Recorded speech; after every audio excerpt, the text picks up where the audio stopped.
Ya, mari kita buka Alkitab kita, saudara. Kita buka dalam kitab Mazmur pasalnya yang ke-103 ayat 15 dan ayatnya yang ke-16. Tema yang diberikan oleh Pak Gembala bagi saya adalah Life is an opportunity. Kalau salah maklum ya, lidah saya lidah orang Timur, jadi tidak keberat-beratan gitu ya.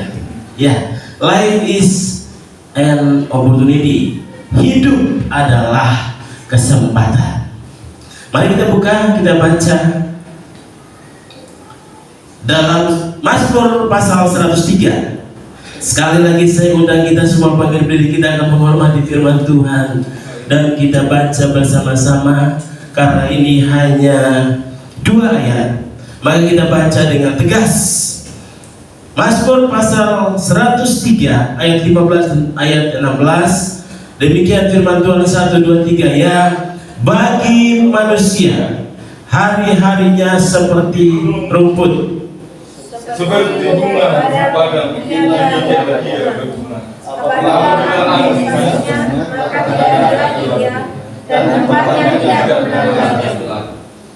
Kayaknya enggak loyo. Saya salah ya. Saya lumayan tulis di handphone. Kalau saya baca di Alkitab ini semua rata ini. Gak kelihatan. Ulangi, kita baca sekali lagi. 1, 2, 3 ya. Adapun manusia hari-harinya seperti rumput, seperti bunga di padang. Demikianlah ia berbunga apabila angin melintasinya. Maka dan berpadu tidak mengalaminya lagi. Amin. Silakan dulu Bapak Ibu. Adapun manusia hari-harinya seperti rumput, seperti bunga di padang. Demikianlah ia berbunga ketika angin melintasinya, maka tidak ada lagi ia dan tempatnya tidak mengenalinya lagi. Saudaraku yang terkasih dalam Tuhan, ayat firman Tuhan ini jelas, sangat jelas. Dari tema firman Tuhan yang disampaikan oleh Pak Gembala buat saya, tanpa saya khotbah pun saya percaya saudara dan saya kita sudah mengerti arah daripada tema firman Tuhan itu apa. Apalagi kita baca ayat firman Tuhan yang sudah kita baca tadi, bahwa adapun manusia hari-harinya seperti bunga.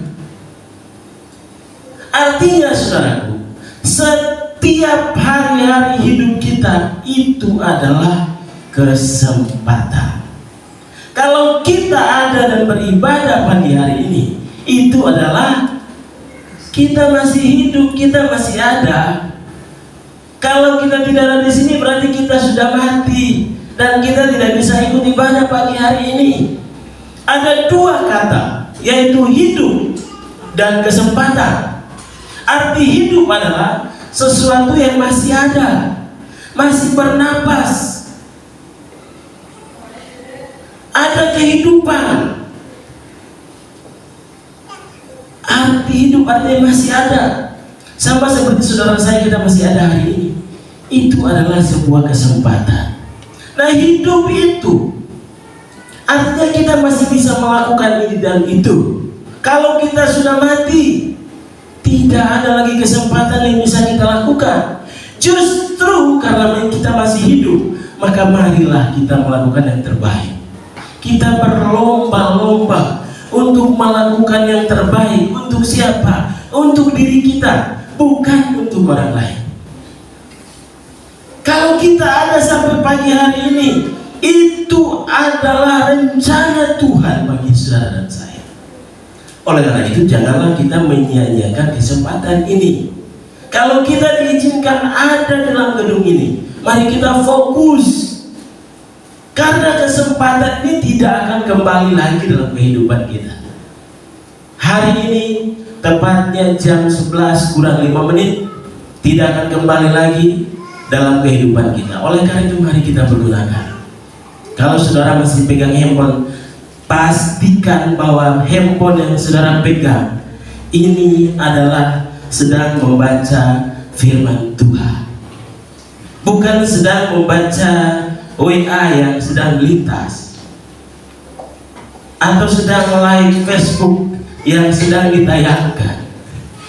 Ya, puji Tuhan. Mari kita gunakan kesempatan yang ada. Nah, hidup yang seutuhnya adalah kita membutuhkan. Kalau Pak Dokter ada, saudara, dia akan menjelaskan dengan detail bahwa kehidupan itu membutuhkan yang namanya respirasi. Respirasi itu adalah proses pertukaran gas dalam hidup kita. Puji Tuhan. Saya mau bantuin saya berkhotbah. Ya, adalah proses pertukaran gas dalam segala kehidupan kita. Maka respirasi itu adalah sebuah sistem yang meliputi sistem pernapasan dalam tubuh, meliputi saluran udara, paru-paru, dan pembuluh darah, dan otot-otot saluran pernapasan. Mesti ini Pak Dokter yang jelaskan, pasti jelas. Saya hanya mengutip saja. Ya. Artinya kehidupan itu membutuhkan pertukaran gas. Kehidupan itu membutuhkan nutrisi, gizi. Kebutuhan itu membutuhkan olahraga, aktivitas untuk metabolisme tubuh. Ya, kehidupan itu membutuhkan ekskresi. Ya, kebutuhan itu membutuhkan suplemen atau vitamin. Kalau semua ini tidak berjalan, maka itu disebut dengan kematian. Mari kita cek. Kalau kita kaitkan dengan kehidupan rohani kita, mari kita diagnosa kehidupan kerohanian kita, saudara. Apakah kehidupan kerohanian kita masih hidup? Apakah kehidupan kerohanian kita masih hidup? Pastikan bahwa saat ini kehidupan kerohanian kita masih hidup, walaupun masih jatuh bangun, tapi pastikan masih hidup. Jangan sampai mati. Kalau mati, saudaraku, maka kita seperti patung berjalan. Kita ada tetapi kita tidak bisa melakukan apa-apa. Pastikan kehidupan rohani kita membutuhkan firman Tuhan yang adalah makanan bagi roh kita, membutuhkan air untuk menyegarkan jiwa kita, membutuhkan puji-pujian, membutuhkan apa lagi? Semangat untuk melayani, memiliki gairah untuk beribadah, memiliki semangat untuk membaca firman Tuhan. Cek diri kita masing-masing. Sekarang saudaraku, banyak hal yang bisa membuat iman dan kerohanian kita mati, saudara.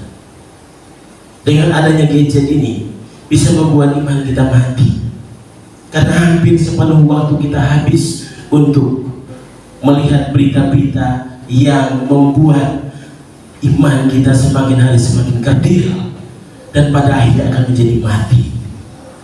Ini adalah kesempatan bagi kita untuk mendiagnosa kerohanian kita. Kalau sudah mulai berkurang, cek, jangan berdiam diri.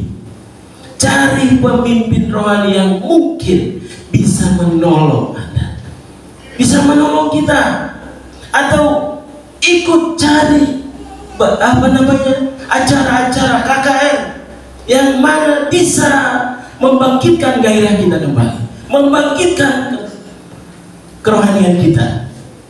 Ketika kita sudah mulai lumpuh kehidupan rohani kita, maka hanya ada satu cara: akui bahwa kita adalah orang-orang lemah dan kita butuh Tuhan untuk memulihkan kehidupan kita.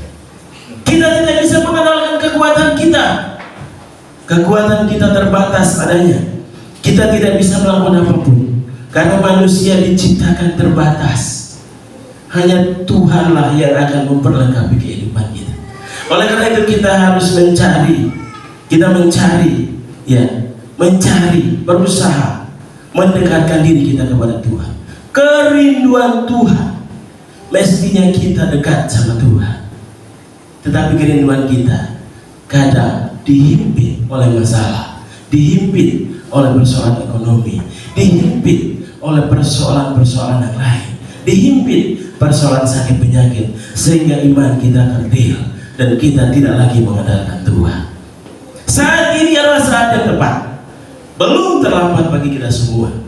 Selagi kita masih hidup, itu adalah kesempatan untuk berbalik. Jikalau kita sudah mulai jauh dari Tuhan, saatnya untuk kembali. Akui dosa, rendahkan hati, minta tolong, minta ampun sama Tuhan. Tuhan akan memulihkan kehidupan kita. Tidak ada yang mustahil bagi Tuhan. Kalau kita masih hidup, marilah kita lakukan yang terbaik untuk Tuhan. Masih ada waktu, masih ada kesempatan bagi kita. Sepanjang kita mau, sepanjang kita rindu, maka Tuhan sanggup memulihkan segala keadaan kita. Oleh karena itu, saudaraku, pesan firman Tuhan bagi kita hari ini, Dia segera diagnosa kehidupan kerohanian kita. Seperti pohon, kita harus pastikan seperti tumbuhan semakin kuat. Kenapa semakin kuat? Karena akarnya semakin tertancap, batangnya semakin kokoh, ranting-rantingnya semakin banyak dan bisa menjadi sarang bagi burung-burung. Daunnya akan menjadi lebat dan menjadi pelindung bagi terik matahari.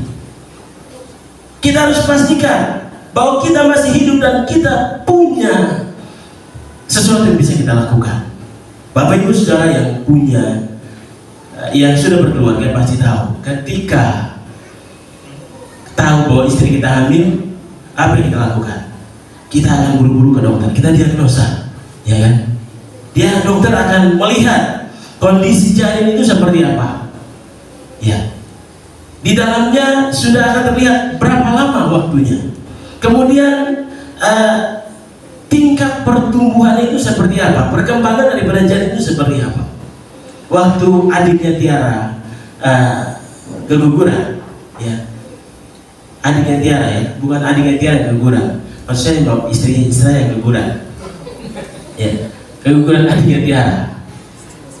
Ketika kita diagnosa, dokter berkata, yang pertama dokter katakan, benar Pak, istri Bapak hamil.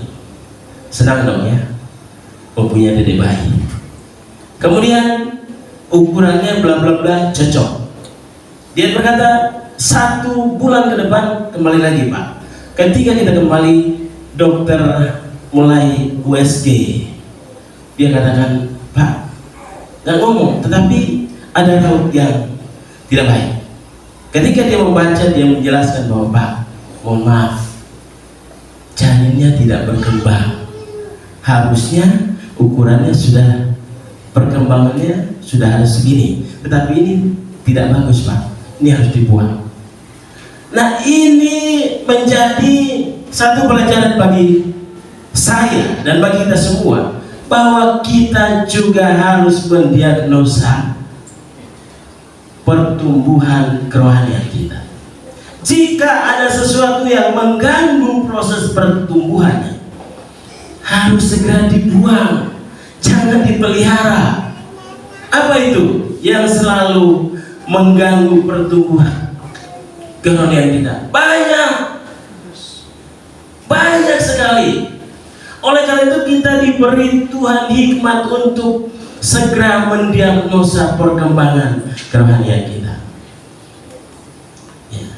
Jadi tidak perlu jawab buat saya, tapi Bapak Ibu masing-masing mengoreksi dirinya, mendiagnosa sendiri, cari tahu kira-kira kerohanian saya, tingkat kerohanian saya ini saat ini sudah sampai di mana?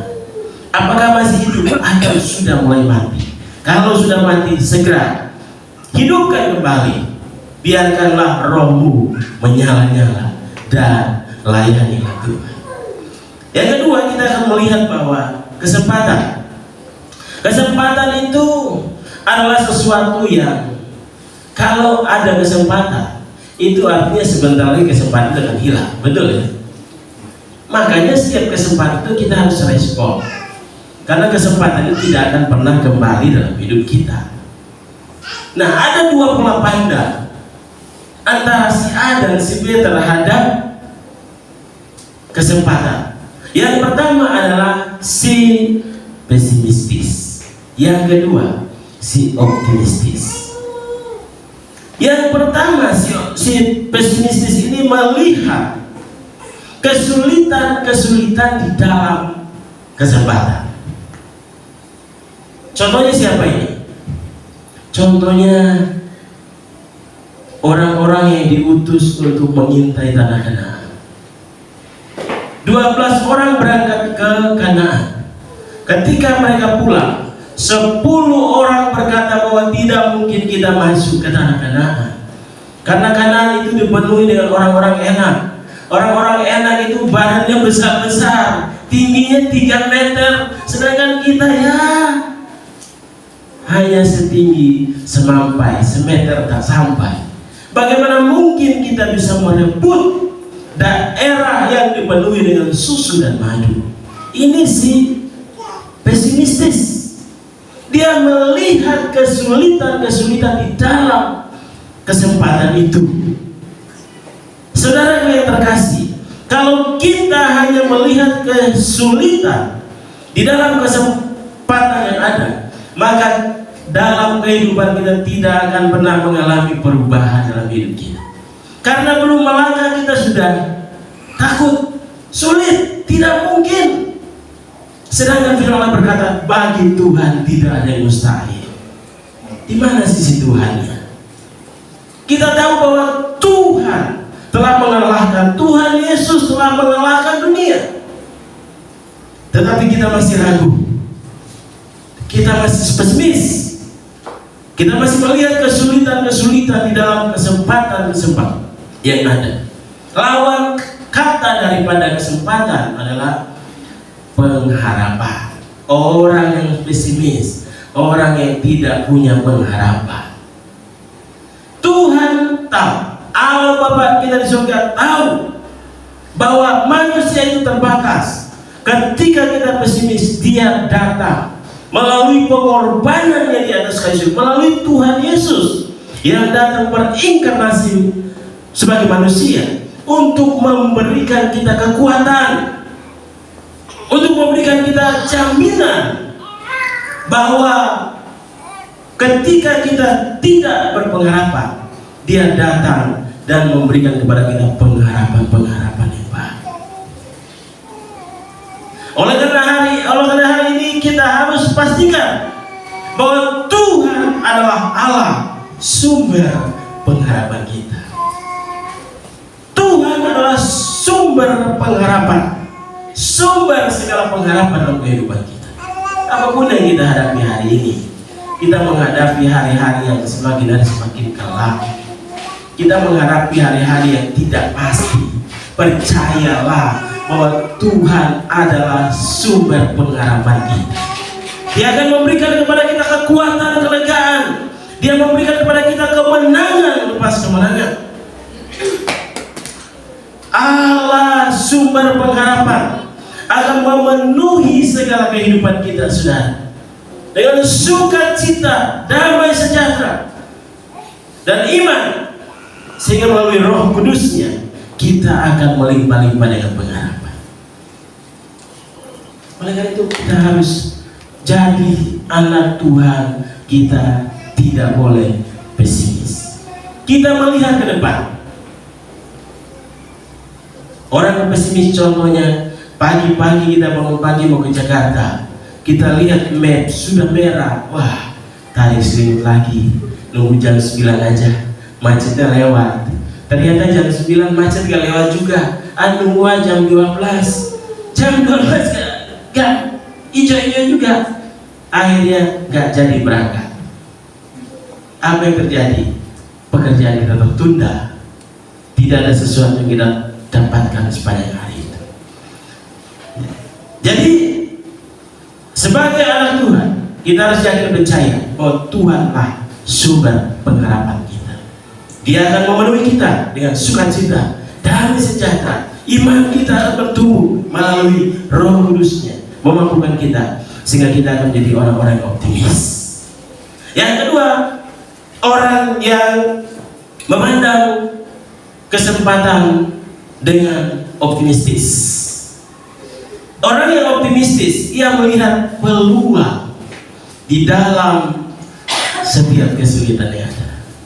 Kita kalau membaca artikel, ada beberapa orang yang berangkat ke Afrika.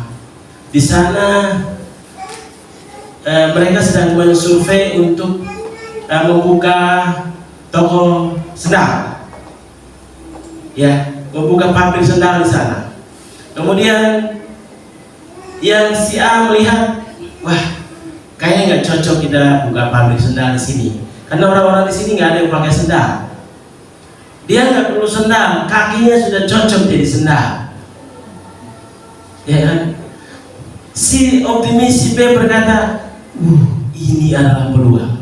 Kalau saja saya buka pabrik sendal, semua orang di sini akan membeli sendal saya. Ada pola pandang yang berbeda. Apa yang terjadi? Si B, si A tidak berjalan, sedangkan si B meraup keuntungan yang luar biasa. Oleh karena itu, bagi kita yang hadir pada siang hari ini, marilah kita belajar untuk optimistis. Apapun yang terjadi di depan kita, percayalah Tuhan pasti buka jalan. Kita melakukan bagian kita, Tuhan akan melakukan bagiannya. Kita harus mengerjakan bagian kita. Ada yang kita kerjakan, pasti Tuhan memberkati. Pak Ketua, Natal jangan spesifis Pak. Dana Natal kita pasti terpenuhi. Saya ingat Natal waktu kita di Gedung Unity, dana yang kita butuhkan 44 juta waktu itu, ya. Dana yang terkumpul waktu itu baru 19-18 juta, tidak ada separuhnya. Tapi endingnya dananya surplus bahkan lebih, kita masih pakai buat jalan-jalan, ya kan? Jadi ternyata Tuhan punya rencana yang indah buat kita. Sepanjang kita optimistis, Tuhan punya banyak cara untuk menolong. Jangan patah hati, jangan putus asa. Percayalah, Dia ada di depan. Ketika kita berjalan ke depan, kita akan mencapai Tuhan. Tapi kalau kita memilih menoleh ke belakang, maka kita tidak akan pernah sampai pada rencana Tuhan. Jadi bagi kita semua pada siang hari ini, dalam 2 Korintus 5 ayat 5-8, Rasul Paulus berkata, tetapi Allah yang justru mempersiapkan kita untuk hal itu, dan yang mengaruniakan Roh kepada kita sebagai jaminan segala sesuatu yang telah disediakan bagi kita. Maka oleh karena itu hati kami senantiasa tabah. Hati kami senantiasa tabah, meskipun kami sadar bahwa selama kami mendiami tubuh ini, kami masih jauh dari Tuhan. Sebab hidup kami ini adalah hidup karena percaya, bukan karena melihat. Tetapi hati kami tabah, dan terlebih suka kami beralih dari tubuh ini untuk menatap, untuk menetap pada Tuhan. Ini adalah satu pengakuan daripada Rasul Paulus, bahwa sekalipun ia tidak melihat siapa? Melihat Yesus secara langsung. Paulus hanya mendengar cerita-cerita tentang Tuhan Yesus, tetapi dia percaya. Itu yang membuat Paulus tetap tabah menghadapi segala tantangan yang ada. Ia tetap setia. Kesetiaan Paulus itu dahsyat, saudara, sampai dia harus mati. Matinya pun tidak wajar, tapi dia tetap setia. Dia tetap tabah sampai pada hari terakhir. Orang yang optimistis ketika menghadapi masalah, dia akan berkata, segala perkara dapat ditanggung oleh Tuhan yang memberikan kekuatan kepadaku. Bukan kekuatan negara kita, tapi kita percaya apapun yang kita hadapi hari ini. Mungkin keuangan kita lagi minus, sakit penyakit kita tidak kunjung sembuh, pendidikan kita kayak semakin hari tidak semakin baik, ya, kondisi keluarga yang tidak pernah rujuk. Si suami berkata A, si istri berkata B, setiap hari seperti kapal perang. Percayalah Tuhan akan menyelesaikan segala perkara. Dia akan menanggung segala sesuatunya melalui pengorbanan Tuhan Yesus sekali. Dan hari ini kita akan masuk dalam perjumpaan kudus. Pastikan datanglah kepada Tuhan dengan sungguh-sungguh. Sampaikan permohonanmu kepada Tuhan, karena Dia akan menanggung segala perkara, akan ditanggung oleh Tuhan. Orang-orang optimistis melihat dan menangkap kesempatan pada setiap kesulitan yang dihadapinya. Setiap kesempatan, sekalipun ada kesulitan, kita percaya bahwa orang yang optimis akan melihat dengan semangat, dengan kekuatan Tuhan, sehingga dia menghadapi segala sesuatunya dengan sukacita. Saudaraku, ada 3 hal yang tidak akan pernah kembali dalam hidup kita. Ini banyak yang sudah disampaikan. Ada apa? Waktu, apalagi kenangan dan kesempatan tidak akan pernah kembali lagi dalam kehidupan kita. Oleh karena itu, mari kita isi hari-hari hidup kita dengan hal-hal yang bermanfaat. Kita mengisi hari-hari hidup kita dengan nilai-nilai surgawi. Kita isi kehidupan kita dengan nilai-nilai moral yang berkenan di hadapan Tuhan, sehingga ketika Tuhan melihat kita, Tuhan tersenyum. Ketika kita menyenangkan hati Tuhan, saudara, Tuhan akan memulihkan kehidupan kita. Ketika Tuhan disenangkan, apapun persoalanmu, apapun yang kau hadapi hari ini, Dia akan menyelesaikan. Pastikan bahwa kerohanian kita sedang bertumbuh. Kalau tidak, kalau kita mendapati kerohanian kita tidak bertumbuh, segera cari jalan keluar. Bangkitkan semangatmu, biarlah rohmu menyala-nyala, layani Tuhan. Apapun yang kamu kerjakan, Tuhan pasti buat berhasil. Tuhan memberkati kita semua. Amin.